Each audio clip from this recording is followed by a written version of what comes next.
MSP Infotainment. இது உங்க channel.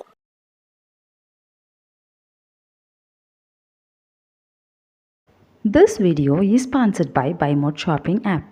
BuyMode e-shopping application is one of the online shopping app. Now it's available on Play Store and App Store. BuyMode e-shopping. Click the below link and install the application. Stop worrying and start buying.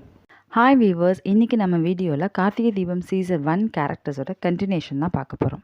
கார்த்திகோட அம்மாவை பெற்ற பாட்டியாக வந்தவங்க வடிவுக்கரசி. இவங்க 1978ஆம் ஆண்டு வெளிவந்த சிகப்பு ரோஜாக்கள் அப்படிங்கிற படத்தில் ஒரு சின்ன ரோல் பண்ணியிருப்பாங்க. 1979ஆம் ஆண்டு வெளிவந்த கன்னி பருவத்திலே அப்படிங்கிற படத்தில் ஹீரோயினாக நடிச்சிருப்பாங்க.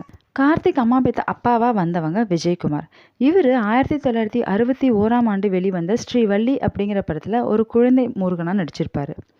அதுக்கப்புறம் 1973ஆம் ஆண்டு வெளிவந்த பொண்ணுக்கு தங்க மனசு அப்படிங்கிற படம் தான் இவருக்கு ஒரு பிரேக் கொடுத்துச்சு. 1974ஆம் ஆண்டு வெளிவந்த அவள் ஒரு தொடர்கதை அப்படிங்கிற படத்தில் லீட் ரோல் பண்ணியிருப்பாரு. கார்த்திகோட செல்ஃபி பார்ட்டியாக வந்தவங்க கௌசல்யா செந்தாமரை.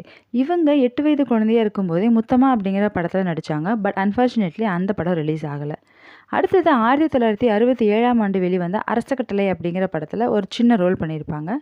அது மட்டும் இல்லாமல் திருடாதே, பறக்கும் பாவை, இந்த மாதிரி நிறைய படத்தில் நடிச்சிருக்காங்க, டான்ஸும் பெர்ஃபார்ம் பண்ணியிருக்காங்க.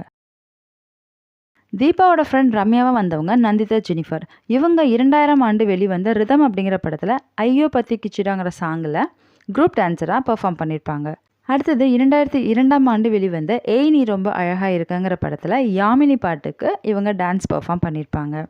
அதே வருடம் வெளிவந்த அற்புதம் அப்படிங்கிற படத்தில் ஹீரோவுக்கு சிஸ்டராக நடிச்சிருப்பாங்க. பட் 2003ஆம் ஆண்டு வெளிவந்த ஈரநிலம் அப்படிங்கிற படம் தான் இவங்களுக்கு பேர் வாங்கி கொடுத்தது. கார்த்திகை ஃபஸ்ட்டு பார்த்த பொண்ணு நக்ஷத்ராவாக வந்தவங்க ஸ்மிருதி காஷ்யப். இவங்க 2022ஆம் ஆண்டு ஆபி ஜாவோ பியா அப்படிங்கிற ஹிந்தி படத்தில் ஹீரோயினாக நடிச்சிருப்பாங்க. கார்த்திகோட பிஸ்னஸ் எனிமியாக வந்தவங்க மோகன் ராமன். இவர் 1991ஆம் ஆண்டு வெளிவந்த இதயம் அப்படிங்கிற படத்தில் ஒரு டாக்டர் ரோல் பண்ணியிருப்பார். அது மட்டும் இல்லாமல் சேதுபதி ஐபிஎஸ், 36 வயதினிலே, அன்பே அன்பே, ஏய் நீ ரொம்ப அழகாக இருக்க, பயணம், பிச்சைக்காரன், காற்றின் மொழி, இப்படி எக்கச்சக்க படத்தில் இவர் சின்ன சின்ன ரோல் நிறையா பண்ணியிருக்காரு. ரெசார்ட் மேனேஜராக வந்தவங்க சுவாமிநாதன். இவங்க 1985ஆம் ஆண்டு வெளிவந்த நான் சிகப்பு மனிதன் அப்படிங்கிற படத்தில் காலேஜ் ஸ்டூடெண்ட்டாக பெர்ஃபார்ம் பண்ணியிருப்பார். நிறையா படம் நடித்த இவர் லொல்லு சபாவில் பெர்ஃபார்ம் பண்ணதுக்கப்புறம் இவரோட ரீஎன்ட்ரி இவருக்கு பெரிய ஃபேம் வாங்கி கொடுத்தது. ரீஎன்ட்ரி கொடுத்த ஃபர்ஸ்ட் படம் 2009ஆம் ஆண்டு வெளிவந்த படிக்காதவன். நக்ஷத்ராவோட அடியால் துரையாக வந்தவங்க மீசே ராஜேந்திரநாத். இவங்க 2002ஆம் ஆண்டு வெளிவந்த ரமணா அப்படிங்கிற படத்தில் ஒரு போலீஸ் கேரக்டர் பண்ணியிருப்பார். கார்த்திகோட ஃப்ரெண்ட் சந்தோஷாக வந்தவங்க சந்தோஷ் டேனியல். இவங்க 2015ஆம் ஆண்டு வெளிவந்த இனிமே இப்படித்தான் அப்படிங்கிற படத்தில் ஒரு சின்ன கேமியோ பர்ஃபார்மன்ஸ் கொடுத்துருப்பாங்க. கார்த்திகோட அத்தை சாமுண்டீஸ்வரியாக வந்தவங்க வனிதா விஜயகுமார். இவங்க 1995ஆம் ஆண்டு வெளிவந்த சந்திரலேகா அப்படிங்கிற படத்தில் ஹீரோயினாக நடிச்சிருப்பாங்க. சில படங்கள் நடித்த அவங்க ஒரு பெரிய பிரேக்குக்கு அப்புறம் ரீஎன்ட்ரி கொடுத்த படம் 2013ஆம் ஆண்டு வெளிவந்த நான் ராஜாவாக போகிறேன். அபிராமியோட ஃப்ரெண்ட் அம்பிகாவாக வந்தவங்க ஆக்ட்ரஸ் அம்பிகா. இவங்க 1976ஆம் ஆண்டு வெளிவந்த சொட்டனிக்காரே அம்மா அப்படிங்கிற படத்தில் குழந்தை நட்சத்திரமாக அறிமுகமானாங்க. அதுக்கப்புறம் 1979ஆம் ஆண்டு தமிழில் இவங்க சக்காலத்தி அப்படிங்கிற படத்தில் இன்ட்ரடியூஸ் ஆனாங்க. ஆனால் இவங்களுக்கு பிரேக் கொடுத்த படம் எதுன்னு பார்த்தீங்கன்னா 1981ஆம் ஆண்டு வெளிவந்த அந்த 7 நாட்கள்.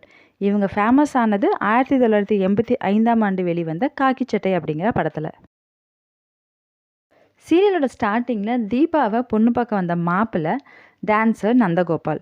இவர் 2010ஆம் ஆண்டு வெளிவந்த புகைப்படம் அப்படிங்கிற படத்தில் காலேஜ் ஸ்டூடெண்ட்டாக நடிச்சிருப்பார். நந்தகோபாலோட அப்பாவாக வந்தவங்க செந்தில்நாதன்.